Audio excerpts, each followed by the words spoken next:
처음 이 말씀부터 드리겠습니다. 밥을 먹고 나서 어지럽다고 느끼신 적 있으시죠? 그런데 그때, 아이고, 내가 나이가 들어서 그렇지 하고 넘기셨다면 지금부터 제 이야기를 꼭 끝까지 들어주셨으면 합니다.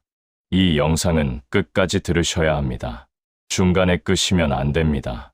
식사하고 나서 머리가 멍해지거나 몸이 갑자기 무거워지거나 잠이 쏟아지는 분들 많으실 겁니다. 그런데도 대부분 이렇게 말씀하세요. 밥 먹고 나면 원래 그렇지. 좀 움직이면 괜찮아지겠지. 바로 이 생각 때문에 많은 분들이 같은 실수를 반복하고 계십니다. 지금 이 이야기를 듣고 계신 순간에도 밥 먹고 바로 움직이느라 몸속에서는 아주 불리한 일이 벌어지고 있을 수 있습니다.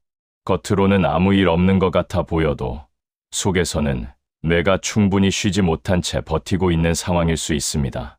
이건 겁주려는 이야기가 아닙니다. 실제로 제가 주변에서 너무 많이 봐온 모습입니다. 혹시 이 중에서 몇 가지가 본인 이야기처럼 느껴지시는지 한 번만 조용히 생각해 보시겠습니까? 밥을 먹고 나면 갑자기 기운이 쭉 빠진다. 식사 후에 눈앞이 흐려지거나 머리가 띵하다. 어지러워도 참고 설거지부터 하거나 밖으로 나간다.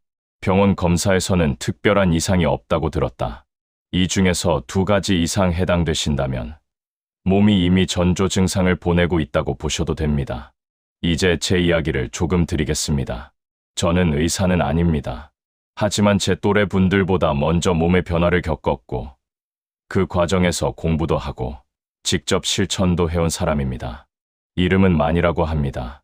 젊을 때는 바쁘게 살았고 쉰다는 걸 잘 몰랐던 사람입니다.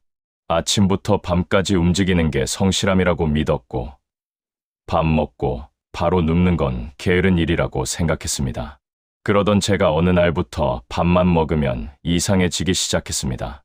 배가 불러서가 아니라 머리가 멍해지고 몸이 말을 안 듣는 느낌이 들었습니다. 처음엔 저도 그냥 넘겼습니다. 그러다 어느 날은 식사 후에 일어서는데 순간 중심이 확 흔들렸습니다. 그날 이후로 가만히 생각해 보게 됐습니다. 이게 정말 나이 탓만일까? 알아보면서 한 가지 공통점을 발견했습니다. 저뿐만 아니라 저와 비슷한 연배의 분들 대부분이 밥을 먹고 나서 쉬는 걸 죄책감처럼 느끼고 계시다는 점이었습니다. 식사 후에 바로 움직이지 않으면 큰일 나는 것처럼 생각하고 계셨습니다. 그런데 몸은 그때 가장 쉬고 싶어 하고 있었습니다. 쉽게 비유해서 말씀드리겠습니다. 우리 몸을 하나의 집이라고 생각해 보시면 됩니다. 밥을 먹는 순간 집안의 전기가 부엌으로 몰립니다. 음식을 처리하느라 에너지가 그쪽으로 쏠리는 겁니다. 그런데 그 상태에서 바로 움직이기 시작하면 가장 위에 있는 방, 바로 머리 쪽이 잠깐 비게 됩니다. 이때 느끼는 게 멍함이고 어지러움이고 식후 피로입니다. 문제는 이걸 반복한다는 데 있습니다. 하루 이틀이면 괜찮습니다. 그런데 몇 달, 몇 년 계속되면 몸은 점점 적응을 못하게 됩니다. 그래서 검사에서는 이상이 없는데 본인은 계속 불편한 상태가 되는 겁니다. 이걸 모르고 계속 부지런히 움직여야 한다고만 생각하시면 몸은 더 힘들어집니다. 여기까지 들으시면서 마음이 조금 불편해지셨다면 정상입니다. 그럼 나는 지금까지 잘못 살아온 건가? 이런 생각도 드실 수 있습니다. 그런데 걱정하실 필요 없습니다. 이건 고치는데 돈이 많이 드는 문제도 아니고 어려운 것도 아닙니다. 제가 이 이야기를 드리는 이유는 단 하나입니다. 이걸 알고 나면 오늘 저녁 식사 후부터 바로 다르게 행동하실 수 있기 때문입니다. 약을 바꾸거나 병원을 옮기지 않아도 됩니다. 생활을 아주 조금만 바꾸면 됩니다. 이 다음 이야기에서는 왜 식사 후에 몸이 그렇게 반응하는지, 왜 나이가 들수록 그 반응이 더 심해지는지, 그리고 많은 분들이 착각하고 있는 식후 행동에 대해 아주 쉽게 풀어드리겠습니다. 이런 이야기를 주변에서 들어본 적이 없으셨다면 지금 이 채널을 잘 찾아오신 겁니다. 이런 내용은 병원에서도 길게 설명해 주지 않습니다. 그래서 제가 대신 말씀드리는 겁니다. 이런 건강 이야기 앞으로도 계속 이어서 듣고 싶으시다면 지금 좋아요 한번 눌러주시고 구독과 알림 설정도 함께 해두시면 좋겠습니다. 그래야 다음 이야기에서 중요한 부분을 놓치지 않으실 수 있습니다. 지금까지 제 이야기를 여기까지 들어주신 분들은 이미 자기 몸 이야기를 제대로 들을 준비가 되신 분들입니다. 이제부터가 더 중요합니다. 많은 분들이 밥을 먹고 나면 왜 그렇게 몸이 달라지는지 정확히 모르신 채 살아오셨습니다. 그저 나이가 들었으니까 그렇다고만 생각하셨을 겁니다. 하지만 몸은 이유 없이 반응하지 않습니다. 특히 식사 직후에 나타나는 변화에는 분명한 원인이 있습니다. 밥을 먹는다는 건 몸 입장에서는 꽤 큰 일입니다. 밖에서 보면 그냥 숟가락 들고 씹는 행동이지만 몸속에서는 바쁘게 움직이기 시작합니다. 음식을 처리하려고 위와 장 쪽으로 피가 많이 몰립니다. 이건 아주 자연스러운 과정입니다. 문제는 그 다음입니다. 젊을 때는 이 과정이 빠르게 정리됩니다. 위장으로 갔다가도 금방 다시 제자리를 찾습니다. 그런데 나이가 들면 이 조절 속도가 느려집니다. 피가 한쪽으로 몰렸다가 돌아오는데 시간이 걸립니다. 바로 이때 머리가 멍해지고 몸이 축 처지는 느낌이 나타나기 시작합니다. 여기서 많은 분들이 같은 선택을 하십니다. 이럴 때일수록 움직여야지. 가만히 있으면 더 안 좋을 거야. 그래서 어지러움을 참고 일어나고 설거지를 하고 바깥일을 보러 나갑니다. 하지만 이 행동이 몸을 도와주는 게 아니라 오히려 더 힘들게 만드는 경우가 많습니다. 쉽게 말씀드리면 이렇습니다. 몸이 지금은 잠깐 쉬어야겠다고 말하고 있는데 우리는 계속 일을 시키고 있는 셈입니다. 그러면 몸은 버티려고 애씁니다. 겉으로는 큰 문제 없어 보일 수 있습니다. 하지만 이런 상태가 반복되면 몸은 점점 예전처럼 회복하지 못합니다. 특히 머리 쪽이 그렇습니다. 뇌는 크기는 작지만 에너지를 많이 쓰는 기관입니다. 그래서 잠깐만 무리해도 금방 반응이 나타납니다. 식사 후 멍해짐, 졸림, 집중 안됨 같은 것들이 바로 그런 모습입니다. 이걸 그냥 넘기면 몸은 계속 같은 방식으로 반응하게 됩니다. 또 한 가지 중요한 부분이 있습니다. 약을 드시는 분들입니다. 혈압약, 당뇨약, 심장약을 드시는 분들은 식사 후 몸의 반응이 더 크게 느껴질 수 있습니다. 약 자체가 나쁘다는 이야기가 아닙니다.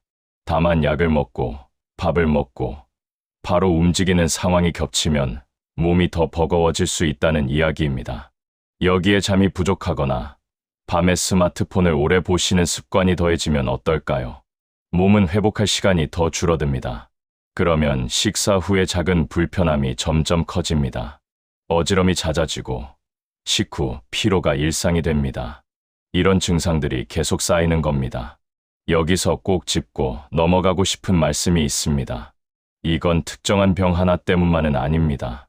여러 생활 습관이 겹쳐서 나타나는 몸의 반응입니다. 그래서 검사에서는 큰 문제가 없다고 나오는데 본인은 계속 불편한 상태가 됩니다. 이걸 이해하지 못하면 계속 답답해집니다. 제가 주변에서 만난 분들 중에도 이런 분들이 많았습니다. 병원에서는 괜찮다는데 나는 왜 이러지? 이 말을 참 많이 들었습니다. 우리 몸은 따로따로 움직이지 않습니다. 배 따로, 머리 따로, 관절 따로가 아닙니다. 한쪽에서 무리가 가면 다른 쪽도 같이 영향을 받습니다. 특히 장, 혈관, 머리는 늘 함께 움직입니다. 밥을 먹으면 가장 먼저 장이 바빠집니다. 음식을 처리하려고 피가 장 쪽으로 몰립니다. 이건 잘못된 일이 아닙니다. 다만 나이가 들수록 이 과정이 오래 걸립니다. 피가 장에 머무는 시간이 길어지고 그만큼 다른 쪽이 잠깐 비게 됩니다. 그때 가장 먼저 영향을 받는 곳이 머리입니다. 머리는 잠깐만 피가 줄어도 바로 멍해지고 졸리고 집중이 안 됩니다. 이걸 밥 먹어서 그렇다 하고 넘기지 마세요. 그 이유를 아시는 게 중요합니다.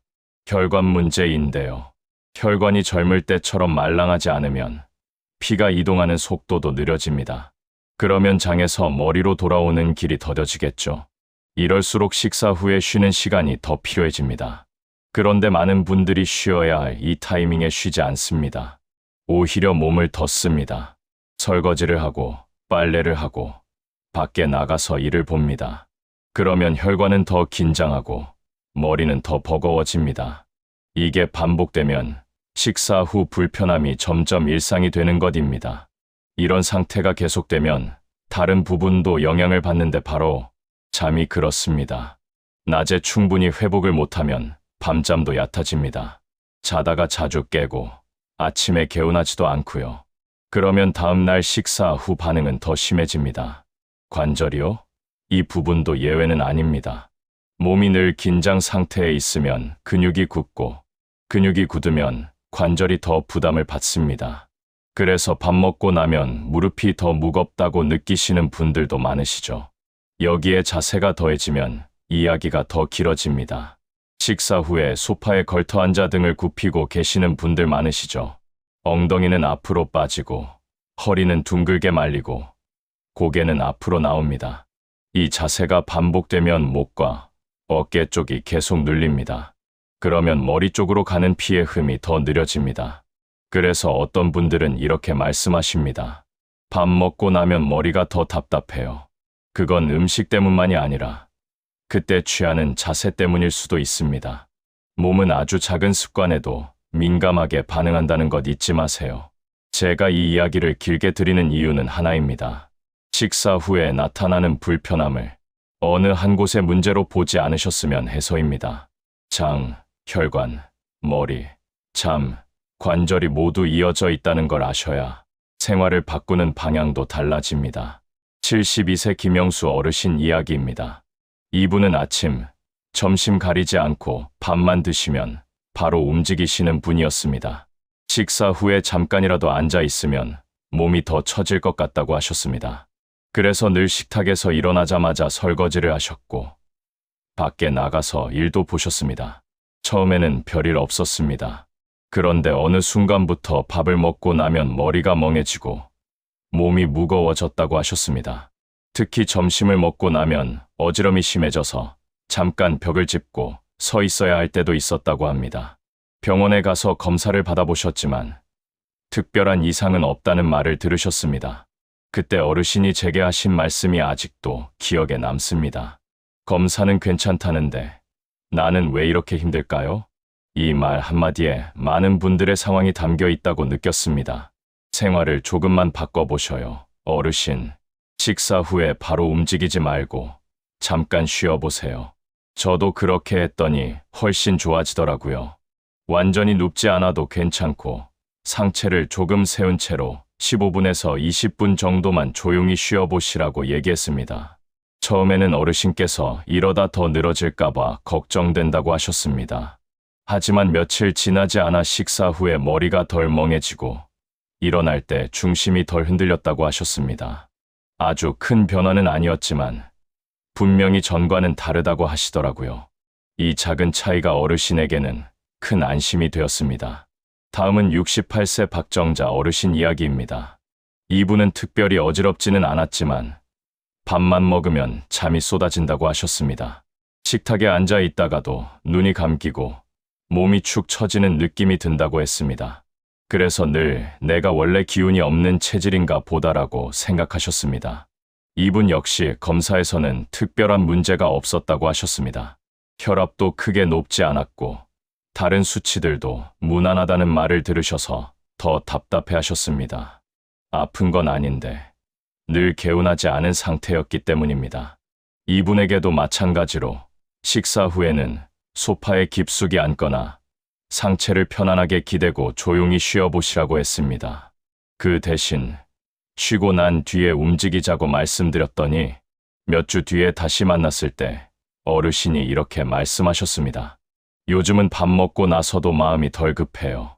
몸이 덜 피곤하니까 괜히 스스로를 몰아붙이지 않게 됐다고 하셨습니다. 이 변화는 겉으로 보기엔 아주 사소해 보일 수 있습니다.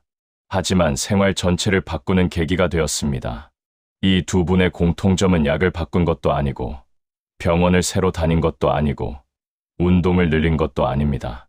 저 사람들은 특별한 경우 아닐까라고 생각하실 수도 있습니다. 하지만 제가 만난 많은 분들이 비슷했습니다. 식사 후에 몸이 보내는 증상을 참고 넘기며 살아오셨습니다. 그걸 성실함이라고 믿어오셨던 거죠. 이제부터는 그 생각을 조금만 내려놓으셔도 됩니다. 몸을 아끼는 건 나이가 들수록 더욱 필요한 선택입니다.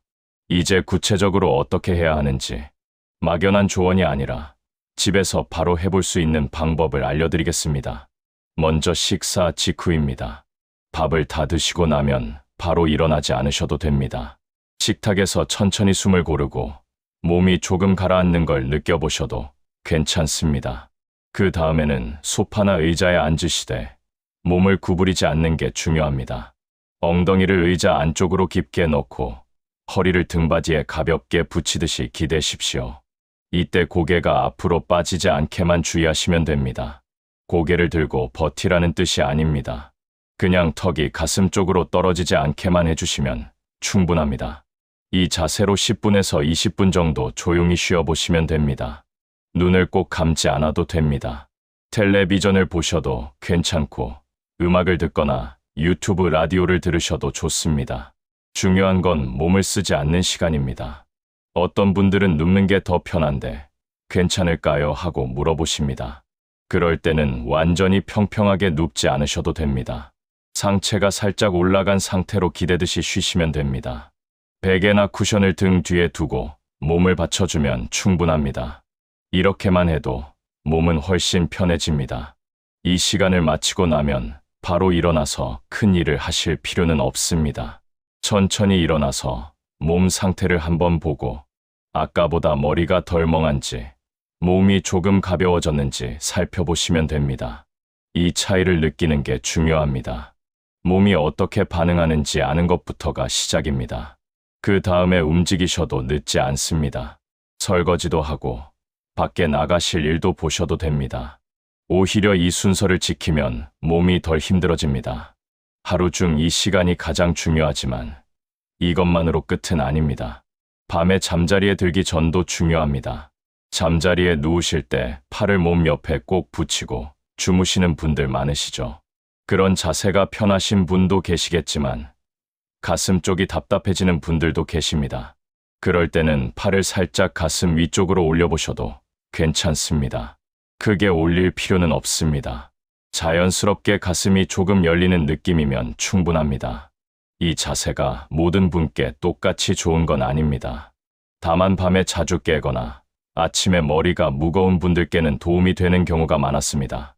며칠만 해보시고 몸이 더 불편해지면 그만두셔도 됩니다. 억지로 할 필요는 없습니다.